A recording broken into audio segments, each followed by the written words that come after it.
Les amis, bienvenue dans une nouvelle vidéo ici sur la chaîne Ortex et Elpa. Comment allez-vous? J'espère que vous allez tous bien, que vous êtes tous en forme.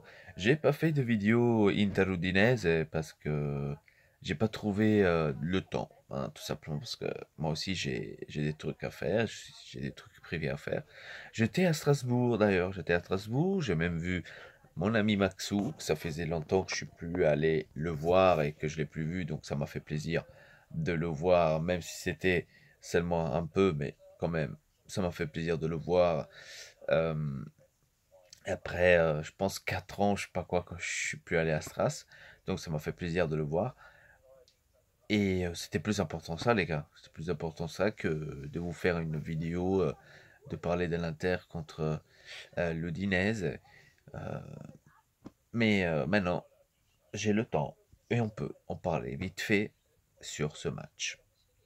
J'ai vu beaucoup de Gorbi, j'ai vu beaucoup de Bilanisti et d'autres équipes, Napolitani.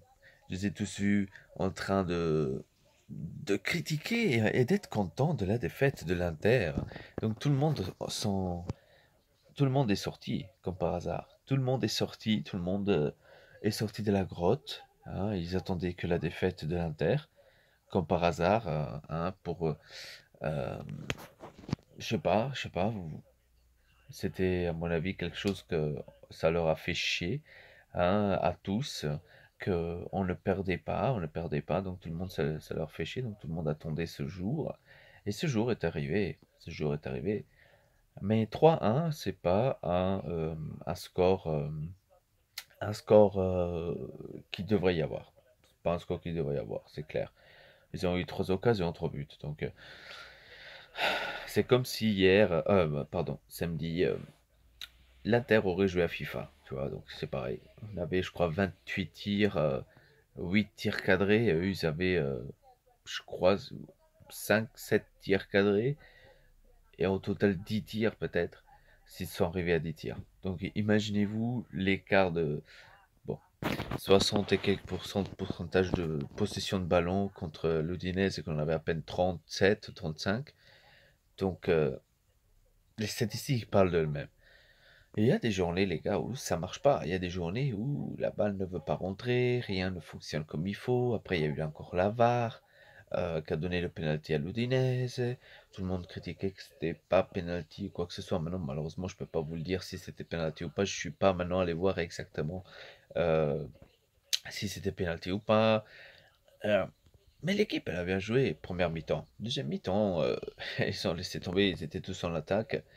Euh, Voilà, donc Santon, il a mal défendu cette fois-ci, hein. Cette fois-ci, il a mal défendu. Mais le critiquer, ce garçon, comme ça mord, comme j'ai vu là, Santon, il faut plus qu'il met il faut plus qu'il se met ce tricot de l'Inter. Il faut plus qu'il soit là euh, il faut plus qu'il soit là sur le terrain. Oh, il y a peut-être 2 semaines avant, vous y étiez tous derrière Santon et dire: «Oh, je suis étonné, Santon, nanana, passe Palette, il l'a appelé à nouveau, et maintenant Santon, c'est de la merde.» Ça se voit que vous êtes des intéristes occasionnés, hein.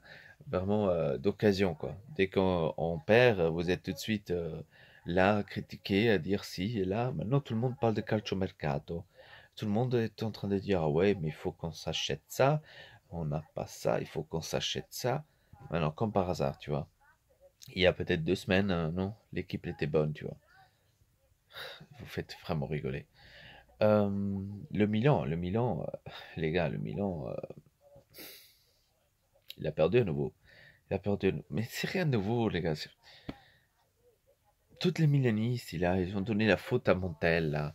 Ils ont donné la faute à Montella. C'est la faute de Montella.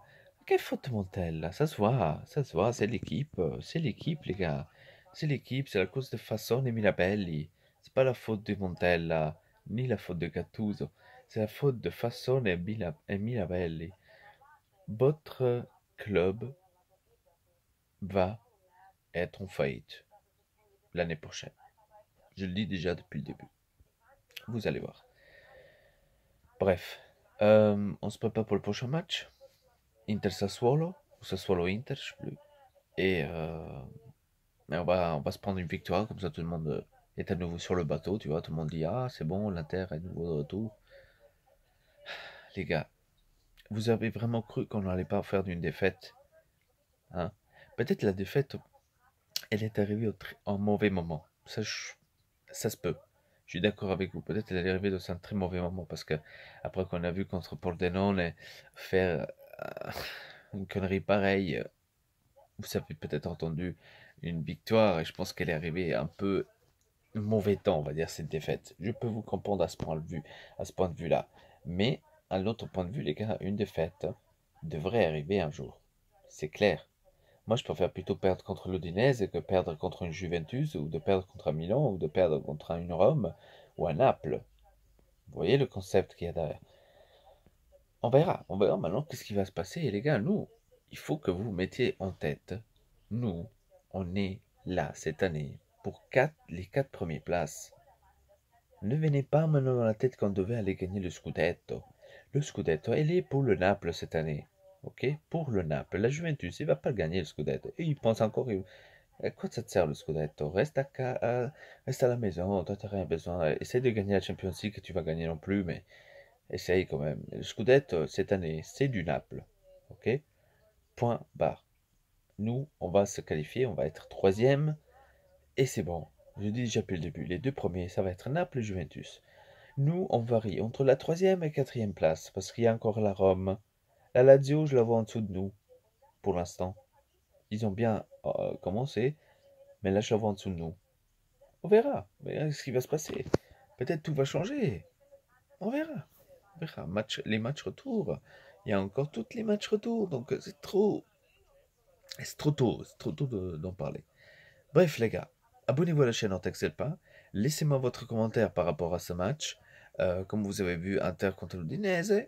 Et on se voit à la prochaine. Forza Inter, toujours. Et avec ça, je vous dis à très bientôt pour une nouvelle vidéo. Peace.